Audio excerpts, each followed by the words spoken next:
India TV YouTube channel को subscribe करें और बेल आइकन दबाएं। और इस बीच एक बड़ी खबर आ रही है कर्नाटक से।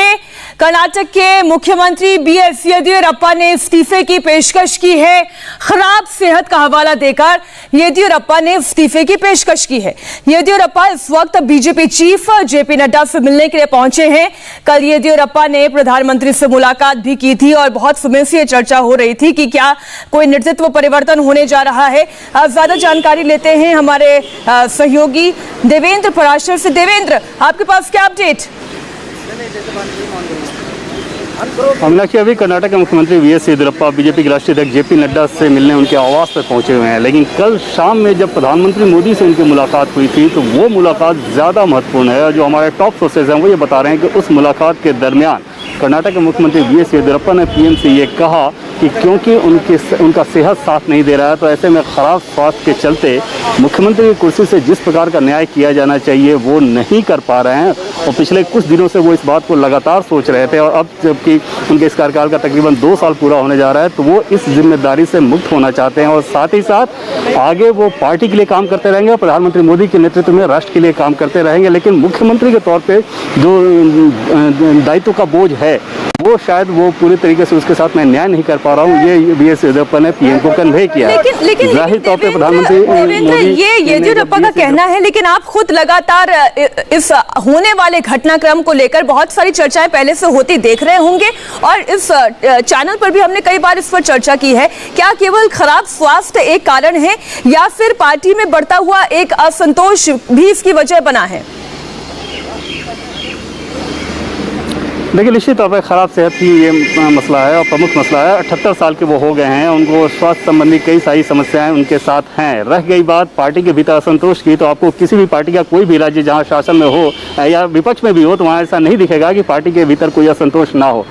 डेमोक्रेटिक प्रोसेस में ये चलते ही रहता है। लेकिन अभी जो उन्होंने प्रधानमंत्री मोदी को जो कन्वे किया, जो संदेश दिया है, हमारे टॉप सोर्सेज का ये कहना है कि वो सिर्फ और सिर्फ खराब सेहत के चलते, खराब स्वास्थ्य के चलते, क्योंकि 78 साल के वो हो गए, उनकी उम्र 78 ईयर्स है और तमाम तरह की स्वास्थ्य संबंधी समस्याएं हैं, चीज़ें भूलने लगते हैं वो। तो ऐसे में मुख्यमंत्री के तौर पे जितना बड़ा बोझ रहता है, जाहिर तौर पे किसी भी व्यक्ति के लिए वो आसान नहीं होगा, खास तौर पे तब जब आपके डायबिटिक और ऐसी दूसरी स्वास्थ्य संबंधी समस्याएं ऐसा बताया जाता है। तो उस कंडीशन में निश्चित तौर पे स्वास्थ्य का हवाला देते हुए ही बीएस येदियुरप्पा ने इस बात को कहा है प्रधानमंत्री मोदी से। और जाहिर तौर पर बीएस येदियुरप्पा की जो पॉपुलरिटी है कर्नाटक में, जिस प्रकार से उनको फ्री हैंड एक तरह से पार्टी में दे रखा था, निश्चित तौर पर टॉप लीडर्स के आशीर्वाद से ही सब वो चीज़ें हो रही थी। ऐसे में असंतोष के चलते वो कुर्सी छोड़े। निश्चित तौर पर इसमें कोई बहुत ज़्यादा दम या तर्क, इस तर्क में बहुत ज़्यादा वजन नज़र नहीं आता।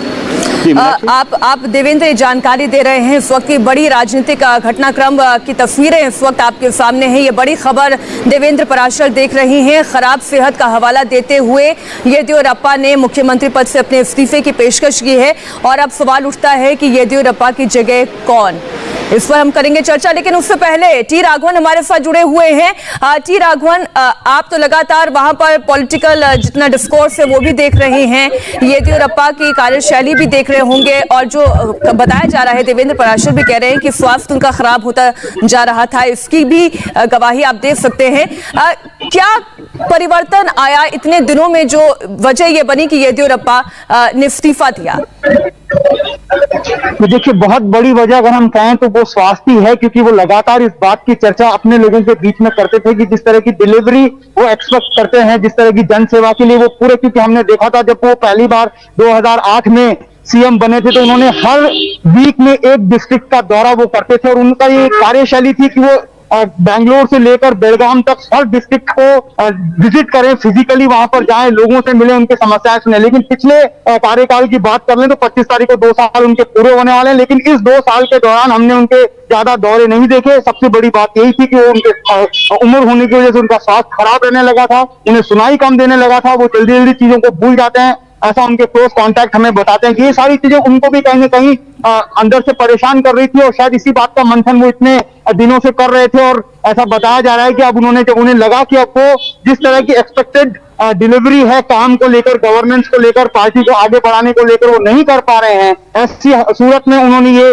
इस्तीफे की पेशकश की है। आपने चर्चा की कि नेतृत्व परिवर्तन अगर होता है तो येदियुरप्पा की जगह कौन लेगा। बीजेपी के सामने बहुत बड़ा सवाल है मीनाक्षी दीदी। येदियुरप्पा एक ऐसे कैलिबर के लीडर हैं जिन्होंने 2 एमएलए से पार्टी को आज यहाँ पर सत्ता में पहुंचाया, और उनकी जगह लेना बीजेपी के लिए एक बहुत बड़ा कह सकते हैं वैक्यूम है, बहुत बड़ा चिंतन मंथन होगा। हमने देखा 17 जून को अरुण सिंह जो यहाँ के प्रभारी हैं राज्य के, वो भी आए थे। उन्होंने भी अलग अलग एमएलए, विधायक, मंत्रियों से इस बात की चर्चा की कि अगर येदियुरप्पा कुर्सी छोड़ते हैं तो उनका विकल्प कौन हो सकता है। उस बारे में हमें ऐसा बताया गया कि 12 से 13 नाम निकले, तो कॉन्सेंसस जो है उस नाम पर अभी तक नहीं बन रहा है। प्रधानमंत्री को शायद इस पर आखिरी फैसला लेना होगा। 12-13 नाम की लिस्ट भी बहुत बड़ी लिस्ट होती है, इसमें कंसेंसस बना पाना किसी एक नाम के लिए, वो भी जो बीएस येदियुरप्पा की जगह ले पाएगा, ये एक बहुत बड़ी चुनौती आप सही कह रहे हैं भारतीय जनता पार्टी के लिए है। देवेंद्र, लेकिन आप येदियुरप्पा की सेहत के बारे में अगर थोड़ी जानकारी दे पाए, कब से उनकी सेहत बिगड़नी शुरू हुई, क्या समस्याएं उन्हें आ रही थी?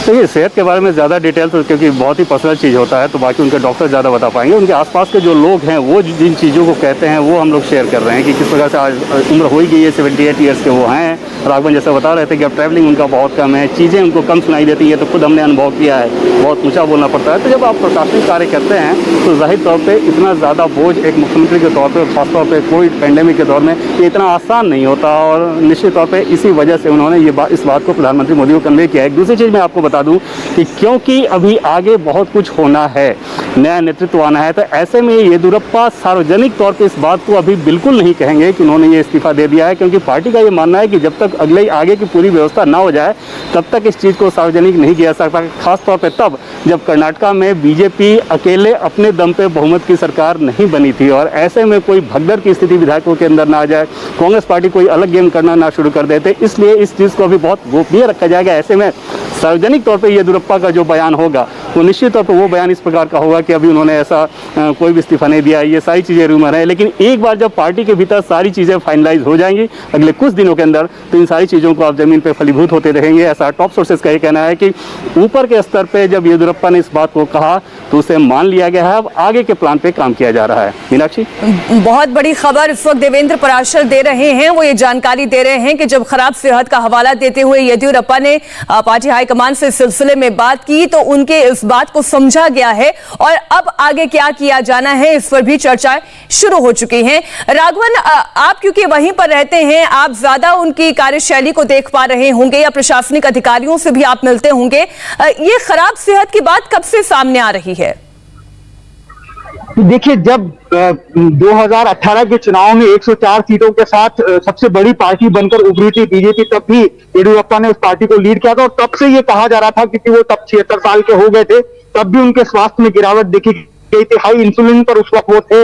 हमने देखा जिस दिन उन्होंने सीएम पद की शपथ ली थी, उस वक्त भी उनका स्वास्थ्य खराब चल रहा था, लेकिन वो मानते हैं ऐसी चीजों को, जो ज्योतिषी के सलाह को, इस वजह से उन्होंने उस टाइम को छोड़ा नहीं था। लेकिन तब से ही हमें ये पता लगने लगा था कि उनकी सेहत जो है वो बहुत ज्यादा खराब रहती है। कई बार हमने जो उनका डे प्लान आता है मीनाक्षी, उसमें भी कई बार हमने देखा कि रिजर्व लिखा हुआ आता है, तो साफ पता चलता था कि शायद उनकी तबीयत ठीक नहीं है, इसलिए आज वो अपने सीएम दफ्तर नहीं पहुंच रहे। तो ऐसे कई बार और जो बातें राघवन आप कह रहे हैं, हम आगे भी आपसे इस पर डिटेल्स लेते रहेंगे, लेकिन येदियुरप्पा ने इस्तीफे की पेशकश क्यों की है, इसकी जो बड़ी वजह है वो सामने आ चुकी है, जैसे कि देवेंद्र पराशर, टी राघवन हमें जानकारी दे रहे हैं। येदियुरप्पा ने कहा कि पिछले एक हफ्ते से इस्तीफे पर विचार कर रहा था, ठीक तरीके से काम नहीं कर पा रहा था, प्रशासन पर ठीक से ध्यान नहीं दे पा रहा था, ये सब बातें प्रधानमंत्री के सामने रखी और इस्तीफे की पेशकश की।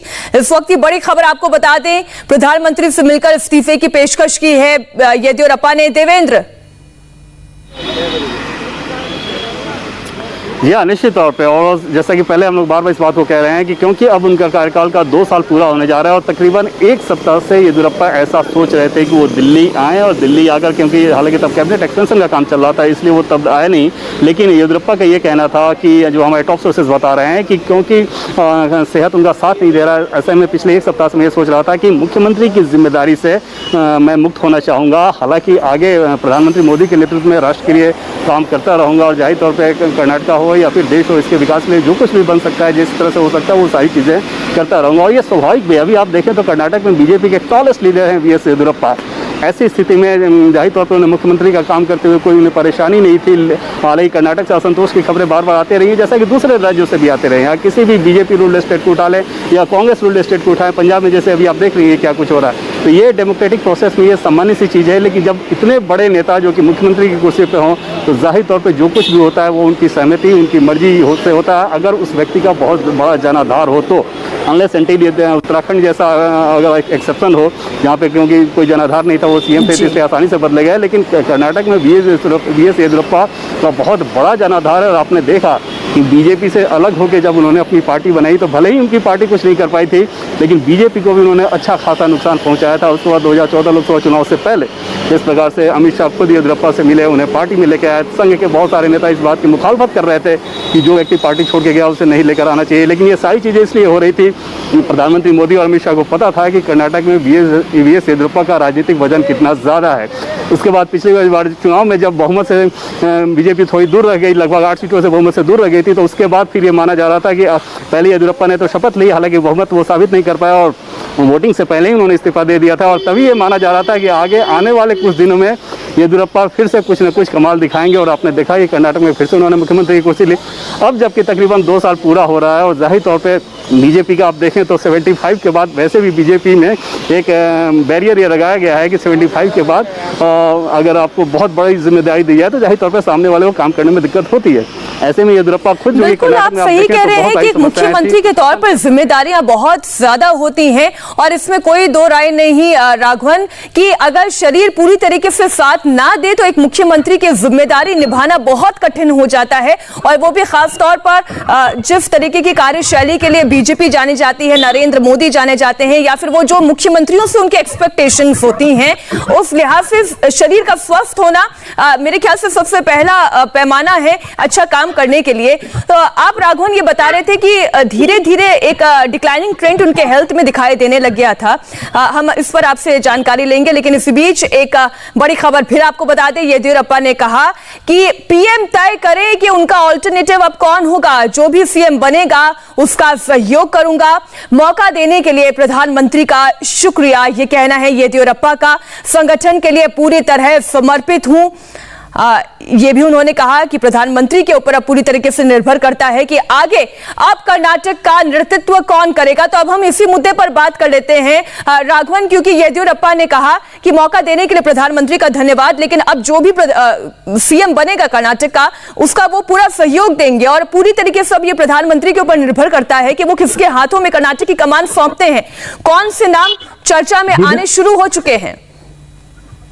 जी बिल्कुल मीनाक्षी, देखिए ये आश्वासन येदियुरप्पा से भी लेना बहुत जरूरी था पार्टी को, प्राइम मिनिस्टर को, क्योंकि जैसा हमारे सहयोगी देवेंद्र बता रहे थे कि जब 2013 में जब नाराज हुए थे येदियुरप्पा, उन्होंने अलग पार्टी बनाई तो कितना बड़ा डैमेज बीजेपी को हुआ था। 57 सीटों पर बीजेपी की हार का कारण एक अलग पार्टी बनाकर येदियुरप्पा बने थे। करीब करीब 9.5% वोट उस वक्त उन्होंने लिए थे। शायद इस बार इसी वजह से जब ये पेशकश की गई होगी येदियुरप्पा से, तो ये साथ में आश्वासन भी शायद लिया गया होगा प्रधानमंत्री की तरफ से, पार्टी की तरफ से, जो भी अगला चीफ मिनिस्टर होगा उसको वो कोऑपरेट करेंगे, उसके साथ देंगे। सबसे बड़ी बात यहाँ पर अब अगला चीफ मिनिस्टर कौन होगा। हम आप जानते हैं कि लिंगायत कम्युनिटी जो सबसे बड़ा वोट बैंक है बीजेपी का, उसके सबसे बड़े नेता BS येदियुरप्पा आज की तारीख में। आप लिंगायत कम्युनिटी से और ऐसे कौन से नेता हैं जो बीजेपी में अभी सीनियर एमएलए हैं, अगर हम बात करें तो बसवराज बोम्मई जो फिलहाल होम मिनिस्टर हैं। बहुत बड़ी है, इसलिए हम इस पर फिर से शुरुआत करेंगे कि कौन ऑल्टरनेटिव फेस होगा, कौन अब सीएम बन सकता है। एक छोटी सी ब्रेक के लिए हमें यहाँ पर रुकना होगा। इसी बड़ी खबर पर हम बने हुए हैं। सेहत का हवाला देते हुए BS येदियुरप्पा ने अपने इस्तीफे की पेशकश कर दी है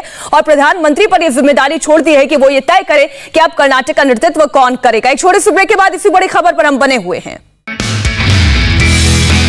नमस्ते, मैं हूं मीनाक्षी जोशी। वीडियो और खबरों से अपडेट रहने के लिए India TV YouTube channel subscribe करें, बेल आइकन दबाना ना भूलें। जुड़े रहें इंडिया टीवी के साथ।